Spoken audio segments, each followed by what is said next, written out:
सहनाववतु सनो भुनक्तु सह वीर्यं करवावहै तेजस्विनाधीतमस्तु मा विद्विषावहै।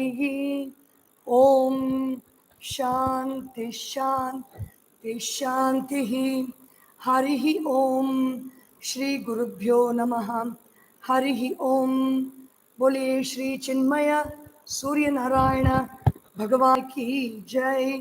श्री सद्गुरुनाथ महाराज की जय। हरि ओम। A very good evening to you all.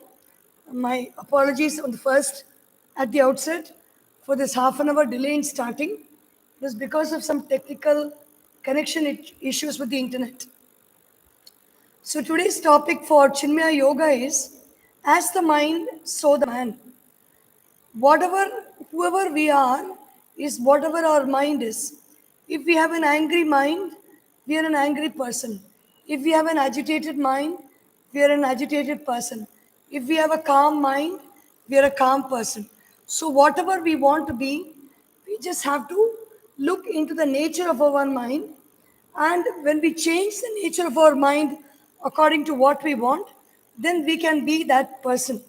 So Puja Gurudev Swami Chinmayananda ji says in a manual of self-unfoldment, in our day-to-day experience in the civilized and modern society, most of our actions seem to emanate from the realm of our mind, and we are misled by feelings instead of being guided by our intellectual discrimination. Feelings is what we feel inside, but intellect is what we are able to think. The right kind of thinking, it draws out those kinds of feelings. So if we want to change the way we feel, we simply have to change the way we think. We do a thing because we feel like doing it. The intellect is generally divorced from the mind. There is therefore no discrimination and considered choice in our actions. Such actions, depending upon the whims and fancies of our feelings, are detrimental and dangerous to our welfare and prosperity. The actions we do depend on what we feel. The words we speak depend on the thoughts we have. Whatever thoughts we entertain in our mind, we speak those thoughts. Whatever feelings we entertain within us, those feelings express as action. It can be the feelings of goodness, feelings of love, feeling of anger, feeling of hatred, feeling of jealousy. Whatever feelings we have, we express it through our actions. Whatever thoughts we have, we express it through our words. The mind is like a receiving clerk in any office. Though the clerk receives a mail, he does not take action on any of them, but puts them up to the officer in charge for his direction and advice for disposal. But if the clerk chooses to take action directly without consulting the officer, there is bound to be confusion and chaos in the organization. In most of our cases, in most of our responses to the world, this is a problem.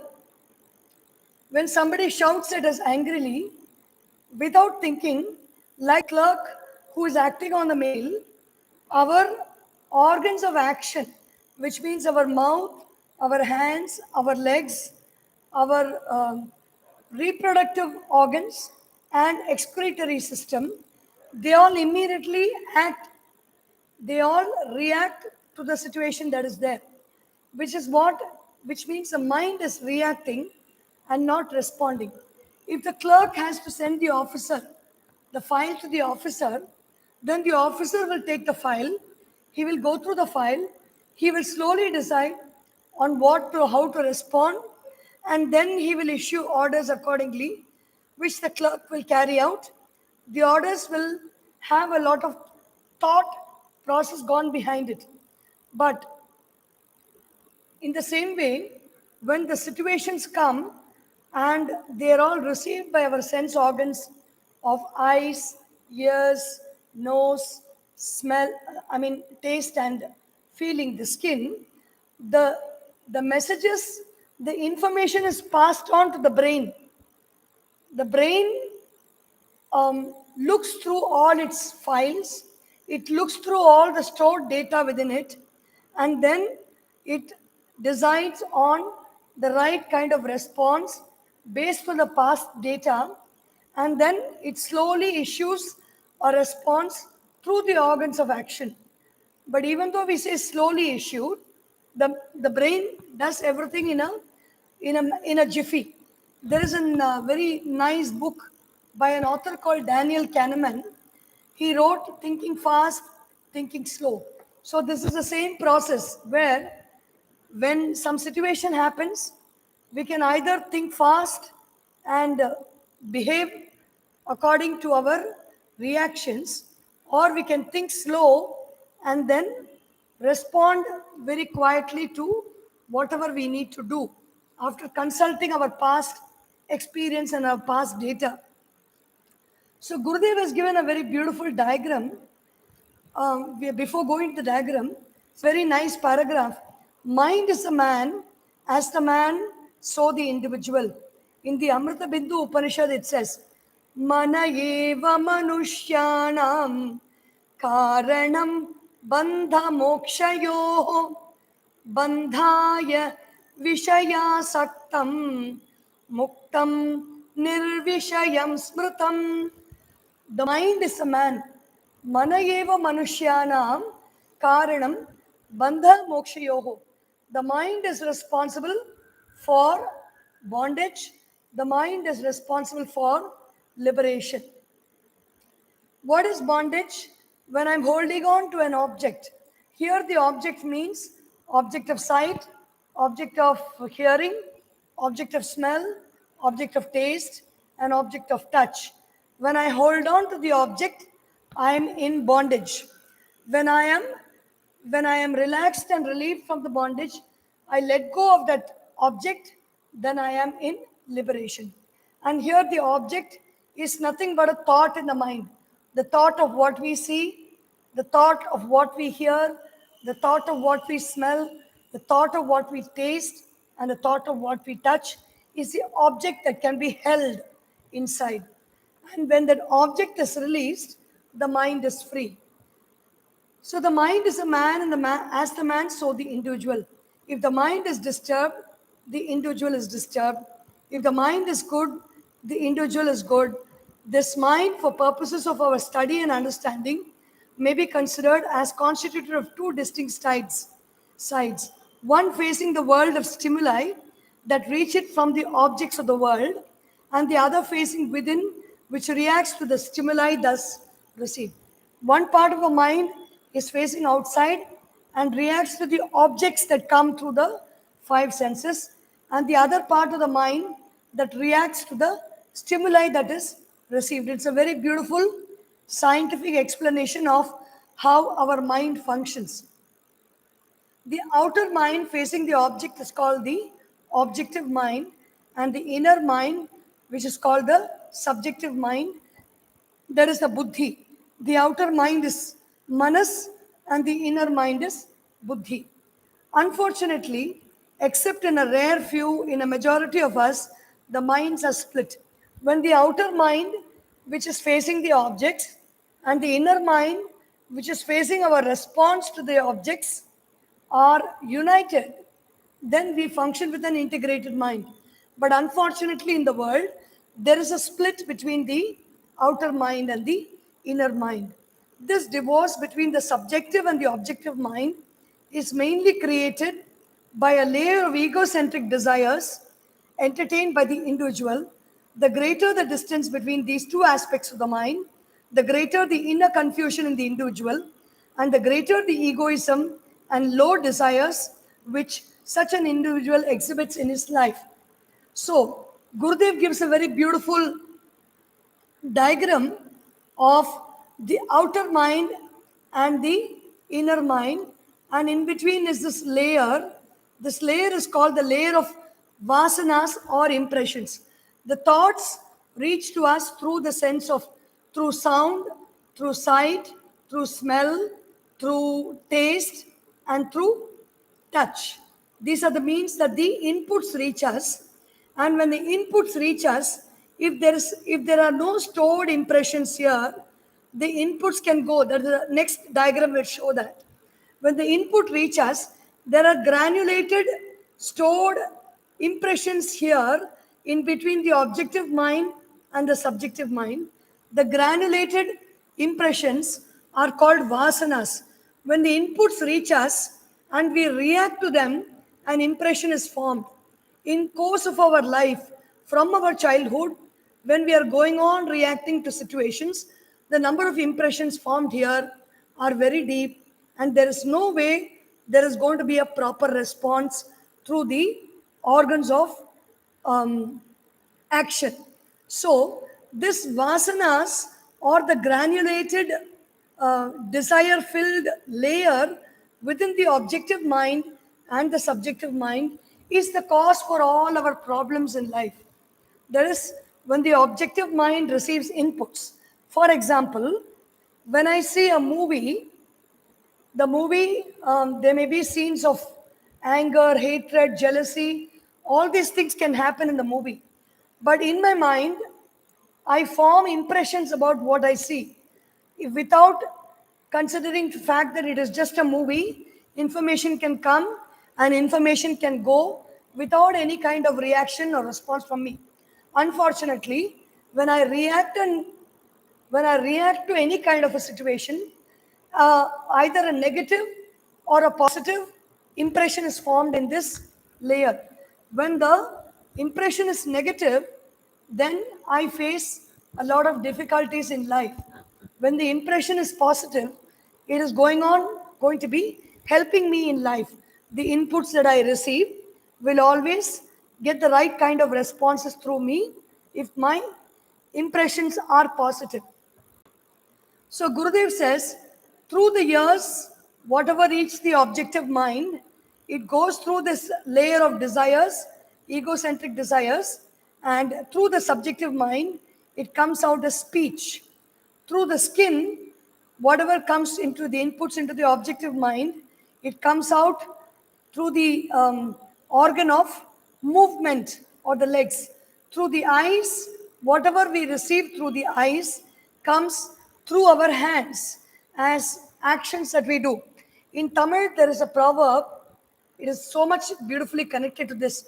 Kan parthal kai vela seyyum, which means if the eyes see, the hands will do work, which is what is mentioned here, even in the Tattva Bodha and many Vedantic texts, these thoughts are given.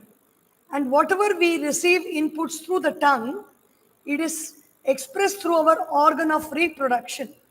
The organ of reproduction is controlled by what we eat, the taste we have, and whatever we experience through our nose is excreted through our organs of excretion.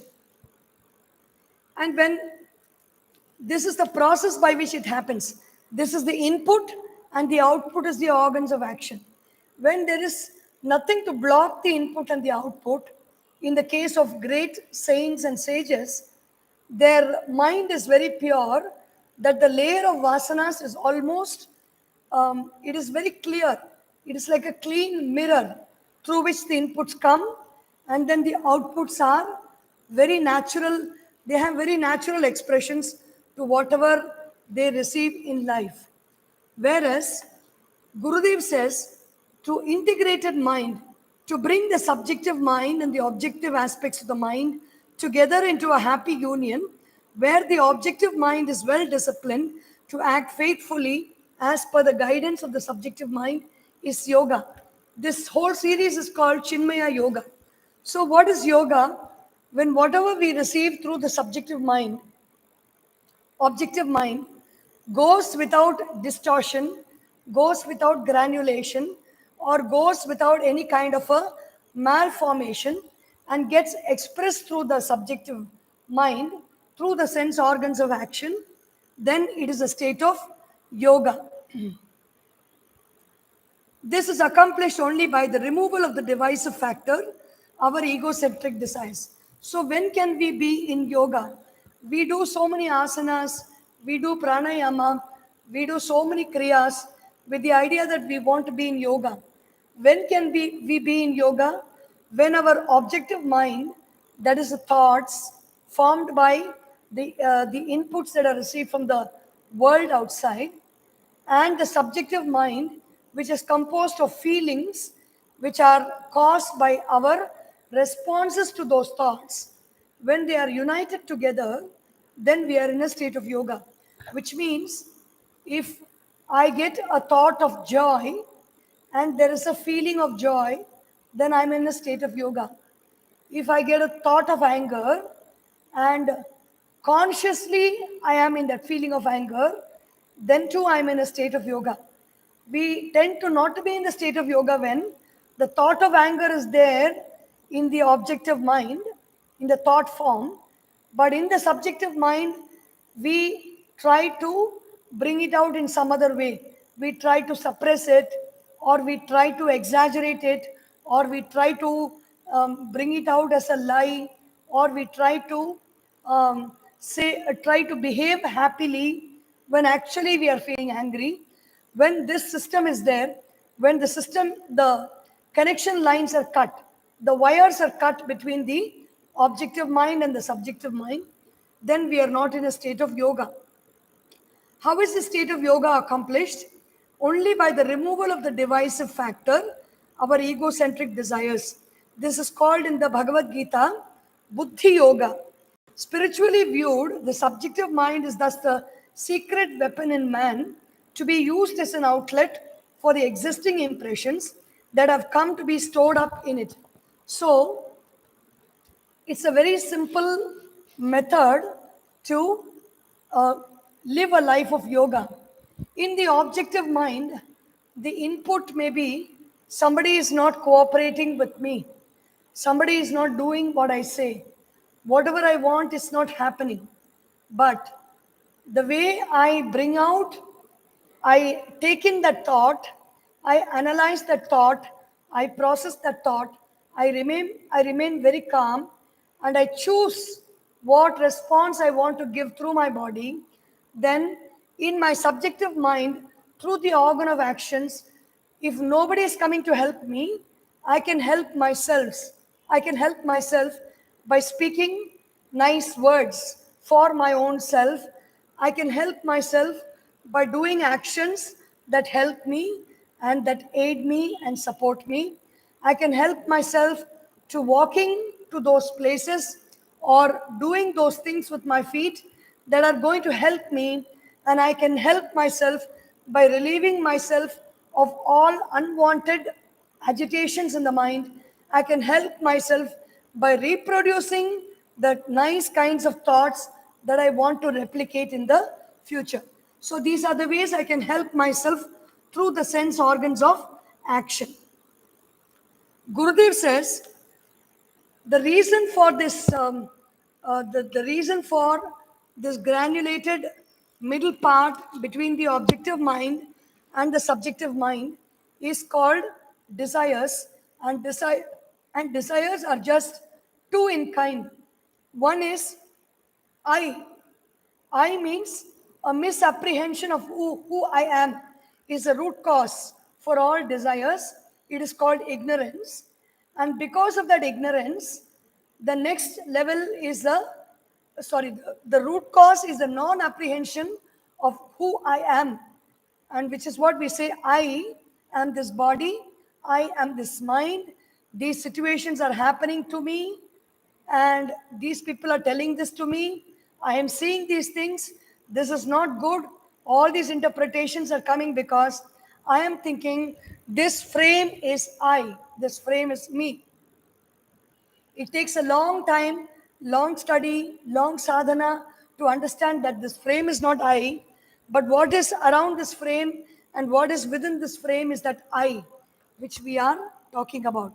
So I is a non-apprehension, and the misapprehension or wrong apprehension is I want. I am so and so. I want this mobile phone. I am so and so. I want this car. I want this table. I want this computer. I want this industry. I want to succeed. Whatever we say, I plus I want is a root cause for all our problems. Guruji, Puja Guruji, Swami Tejomayananda ji, in Manashodhanam, very beautifully he says, Tasmadajnanamevatra sarvada dukkha karanam.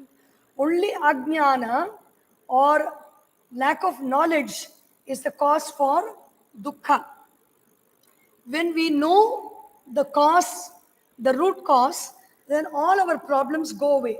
So there is a second method which Puja Gurudev points out in his book. Here, there is no granulated block inside.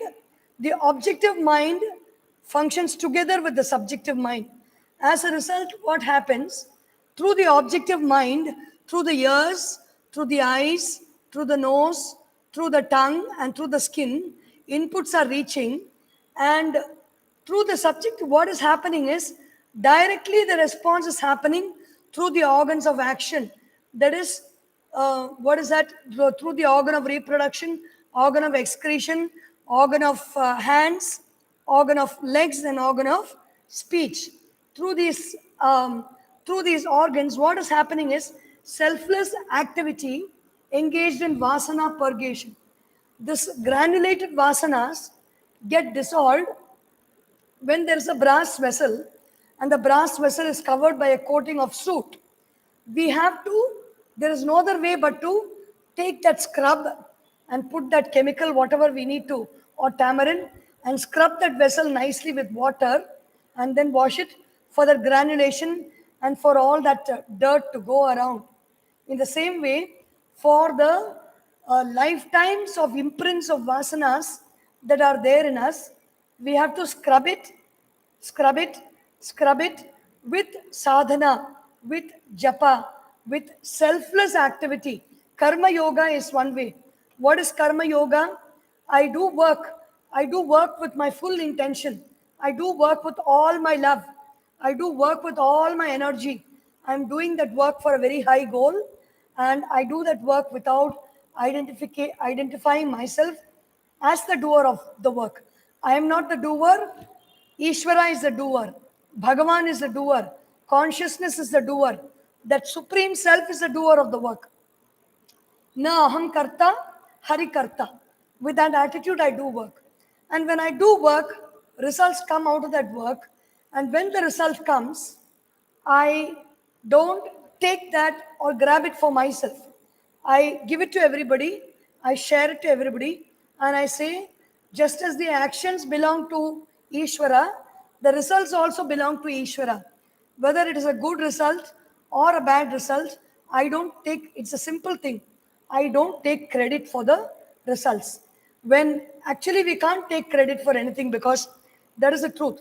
Even if you say, I cooked this meal, it is not you who has cooked this meal completely, because the gas stove has come from somewhere, the cylinder has come from somewhere, and the cooking technology has come from somewhere.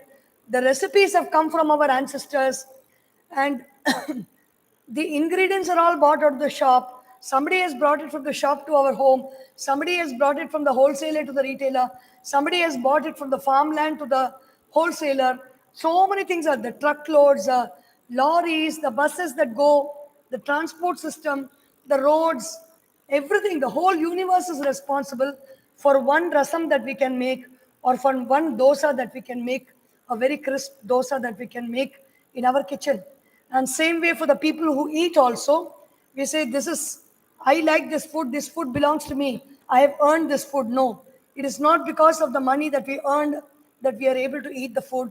It is because of the loving presence of this whole universe that one morsel of food is able to enter into our mouth. When such is the case, we cannot take any credit for any action that we do. Specifically, we cannot take credit for success. Maybe we can take the blame for failure, because most of the time, failure comes because of our ignorance of the procedure and of the rules of the game. And we always blame failures on others, and we take credit on ourselves. So karma yoga is one way by which we can purify the mind, the vasana sheath between the objective and the subjective mind. The other way we can purify is by bhakti yoga. Bhakti yoga means taking the feeling and uniting it with a thought. The thought is a very elevating thought. It can be the thought of Ishvara. It can be the thought of Bhagavan. It can be the thought of God. It can be the thought of some supreme knowledge that we are trying to study. It can be the thought of application of our mind in some kind of a knowledge in a situation. That is called Bhakti Yoga. Even in that, there is no selfishness. It is not I am feeling and I am trying to experience this. No. By the grace of that thought, by the grace of that Supreme, we are able to experience it. We are in a position where we can experience it. And Jnana Yoga is very, very simple, but it may be also not so easy. It is only for the people who are intellectually oriented, understanding something through thought itself. When you study the Upanishad says, Ishavasyam idagam sarvam yatkincha jagatyam jagat. Everything in this universe is covered by the self. That is called Isha, or the Lord, or the one who controls. The self is a master of everything, says the Upanishad. And Jnana Yoga is, I take that thought, I reflect on that thought, I constantly think about it, I contemplate about it, and as I contemplate and I meditate, that thought becomes one with me. That is bringing the feeling into the thought and allowing that feeling to settle inside us. And what we study, the whole world is one, everything is filled with consciousness. When I close my eyes and meditate, that everything is consciousness. When I open my eyes and I see around, I see consciousness all around me. That becomes the manifestation of Jnana Yoga. In all these ways, there is no scope for the impressions in our mind to play. And the impressions in our mind, the gross impressions, go with Karma Yoga and Hatha Yoga practice. With Hatha Yoga practice, the gross impressions are washed out. The subtle impressions of the feelings go with Bhakti Yoga, and the impression of Ajnana, or the ignorance of who I am, goes with Jnana Yoga.